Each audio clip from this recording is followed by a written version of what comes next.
Meu nome é Dulce Ferreira de Moraes, aluna de mestrado em arquitetura da Universidade Mackenzie. Estou apresentando aqui para o Simpósio Brasileiro Online de Gestão Urbana o artigo Uso do Espaço Público e das Áreas Verdes da Avenida Paulista sob o olhar das cidades sustentáveis e biofílicas, com estudos de casos. O objetivo é analisar a contribuição das áreas livres de uso público da Avenida Paulista como instrumentos para o alcance da sustentabilidade urbana, verificar a influência da presença da vegetação e das atividades envolvidas nos espaços para a sustentabilidade ecológica. Então, o território de estudo é a Avenida Paulista, que é uma das mais importantes da cidade. Ela tem 2,7 km de extensão, é um trecho de grande densidade urbana e verticalização, com predomínio de edifícios comerciais, mas possui 18 condomínios residenciais com cerca de 25 mil moradores. Importante eixo viário de grande tráfego de veículos, circula também várias linhas de ônibus municipais e intermunicipais, bicicletas e possui entrada para 3 estações de metrô. A presença das áreas verdes, a Paulista fica na região central, está sob a jurisdição da subprefeitura Sé, que é uma região que tem um dos menores índices de área verde por habitante, 2,45 metros quadrados. A presença do verde na avenida está nas 3 praças, nos 2 parques e também nos jardins de condomínio. A governança das áreas verdes públicas ela é distinta, então no caso das praças fica a cargo da subprefeitura e dos parques na Secretaria Municipal do Verde, com participação do Conselho Gestor de Parques. Então esse tema vem ao encontro dos desafios das cidades do século XXI, no tocante à questão climática e à questão da explosão demográfica, já que a projeção da ONU até 2050 é que 68% da população mundial estará nas regiões urbanas e no Brasil esse percentual será de 92,4%. Então temos aí o paradigma, porque as cidades atraem um grande fluxo de pessoas em busca de melhores condições de vida, mas a pressão sobre os recursos naturais, com esse aumento da poluição, diminuição de paisagens naturais, desequilíbrio ecológico, que vai impactar o clima e comprometer a qualidade de vida e a saúde da população. Isso devido ao modelo que vem sendo usado, desenvolvimento urbano desde o século XX, uma cidade modernista, rodoviarista, que desprezou as paisagens naturais no seu desenvolvimento, né, e também os processos naturais, alterando radicalmente o sistema hídrico e desmatando. São Paulo se tornou, assim, historicamente uma cidade mais cinza, como coloca Marcos Buchrich, tendo baixos índices de cobertura vegetal. Ele também relaciona o critério de Rolf-Wallace e Hughes de cidades mais verdes, as que enfocam justiça social, e as mais cinzas enfoque no objetivo econômico. No século XX, então, a questão é como garantir a sustentabilidade das cidades. E pensando nesse conceito de desenvolvimento sustentável, temos aí, então, o tripé da sustentabilidade, que é equalizar, né, os objetivos econômico, social e ambiental. E a gente verifica em alguns autores que a ênfase às vezes é dada apenas a uma das pontas do tripé, como, por exemplo, a questão ambiental, desequilibrando essa relação. O conceito de sustentabilidade no planejamento urbano, a gente verifica que começa a aparecer com Eckhart Hahn em 1987, com esse livro dele, Reconstrução Urbana e Ecológica, Bases Conceituais, que vai permear todo as diretrizes que vai nortear as políticas dos países europeus. Esse relatório, Reestruturação Urbana e Ecológica, no início dos anos 90, traz as diretrizes ética e respeito ao ser humano, participação e democratização, organização em redes, retorno à natureza e experiências sensoriais, uso misto de densidade urbana controlada, respeito aos gênios lot, espírito do lugar, ecologia e economia e cooperação internacional. E essas diretrizes, elas permeiam também todos os compromissos que vêm sendo firmados em termos globais, em relação às cidades, como na nova agenda urbana, firmada na Conferência Habitat 2016, que aparece, por exemplo, o compromisso de emprego de soluções inspiradas na natureza, a criação de espaços públicos mais verdes, proteção ao patrimônio natural e cultural, promoção de bem-estar social e qualidade de vida, energia limpa, uso sustentável da terra, proteção aos ecossistemas e biodiversidade, adoção de modos de vida saudáveis em harmonia com a natureza, promoção de padrões de consumo e produção sustentáveis.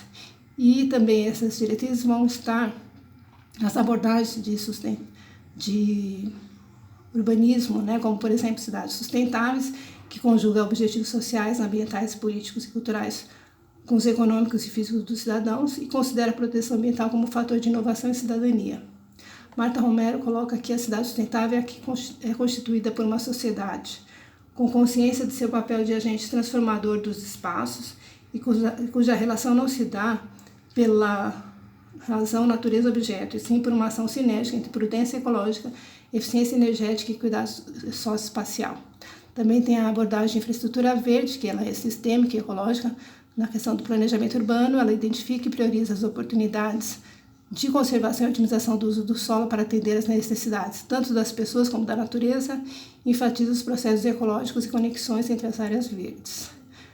Já a abordagem cidade para a pessoa enfatiza a vitalidade urbana, a valorização do espaço público e dimensão humana no planejamento urbano. Então, Ian Gell coloca que essa cidade para as pessoas ela é cheia de vida, porque as pessoas são convidadas a caminhar e permanecer no espaço público, é sustentável porque estimula a mobilidade verde, é seguro porque mais pessoas estão nas ruas, saudável porque estimula a prática de atividades físicas e sociabilidade. Outro conceito, outra abordagem das cidades biofílicas, que conjuga esforços ecológicos, econômicos e sociais. Ela vem do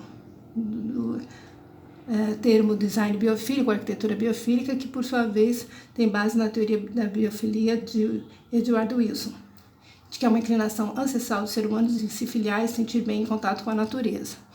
Isso está relacionado ao que vários estudos verificam dessa relação entre saúde urbana e áreas verdes. Por exemplo, na base científica da Universidade de Washington, mais de 3 mil artigos científicos e relatórios atestam esses benefícios sociais e de saúde em pessoas que vivem em áreas urbanas com mais natureza.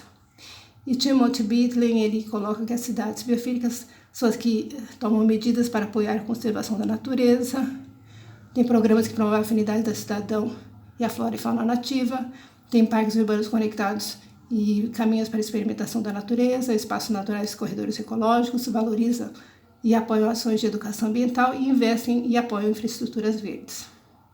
Então eu fiz essa relação dessas interfaces, dessas abordagens. Então, cidades sustentáveis e biofílicas, a infraestrutura está dentro delas, e cidade para pessoas. Então, eu verifiquei que as sustentáveis e biofílicas atendem aos critérios de planejamento urbano ecológico. Já a cidade para pessoas, ela estimula o uso do espaço público, mas esse uso não está vinculado diretamente à experiência com a natureza ou preocupação e preservação ambiental. Então, no caso de São Paulo, né, como está esse caminho para a sustentabilidade? Verifiquei que, a partir do Plano Diretor Estratégico de 2014, algumas medidas foram adotadas, como os planos estão sendo desenvolvidos, Plano Municipal de Áreas Protegidas, Áreas Verdes, Espaços Livres, Plano de Conservação e de Recuperação de Áreas Prestadores de Serviços Ambientais, Plano Municipal de Arborização Urbana, Plano Municipal de Mata Atlântica, Plano de Ação Climática e também iniciativas como ruas abertas, que impulsionam a vitalidade urbana nos espaços públicos, que melhora a qualidade de vida, o estímulo de atividades físicas. Um exemplo desse é o que nós estamos tratando na análise, Programa Paulista Aberta. E também os parques, na cidade tem 107 parques municipais, e uma medida importante em 2003 foi criado o Conselho Gestor dos Parques, que traz a participação popular no planejamento, gerenciamento e fiscalização dessas áreas verdes. Foi regulamentado em 2013 as suas atividades. Então, a pesquisa ela foi uma pesquisa exploratória com estudo de caso. A coleta de dados foi feita com visitas de observação e pesquisa qualitativa e entrevistas.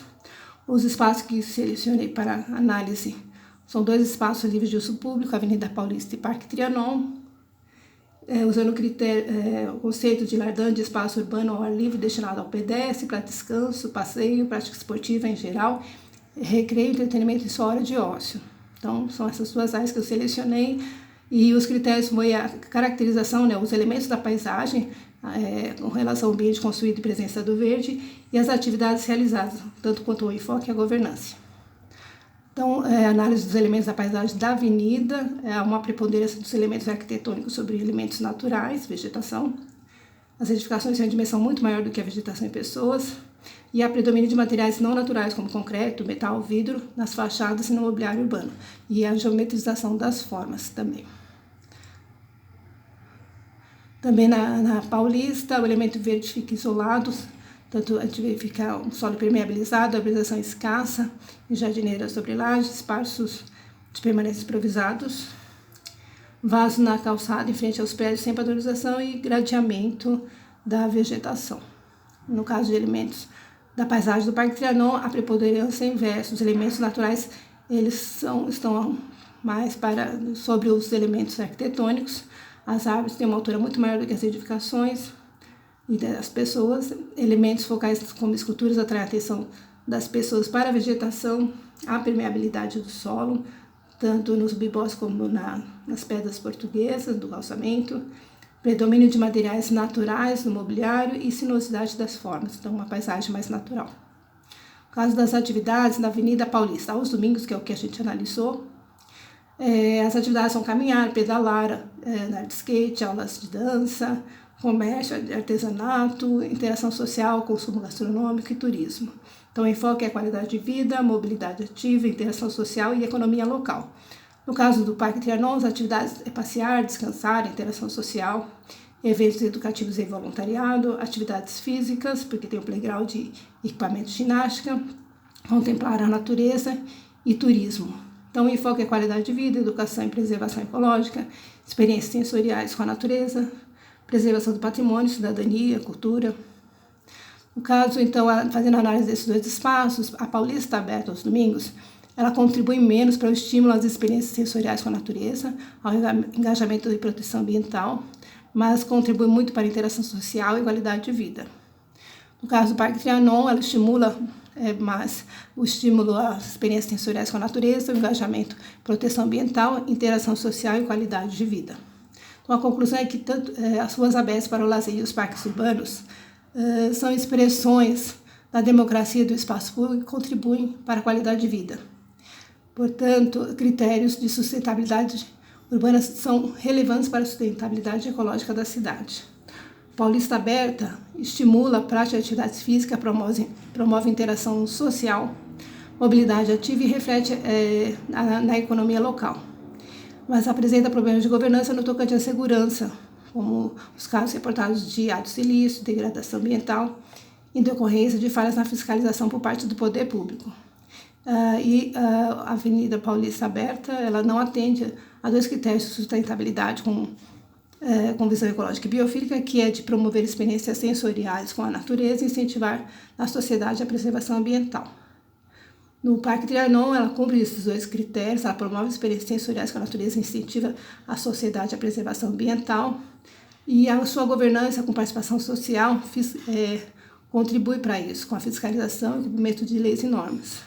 Conclui-se, então, que esses dois espaços livres que ocupam o mesmo território precisam ter ações de governança articuladas e seguir visão sustentável e biofílica no contexto territorial, e essa falta de integração compromete a preservação ecológica desse território, bem como o alcance da sustentabilidade urbana.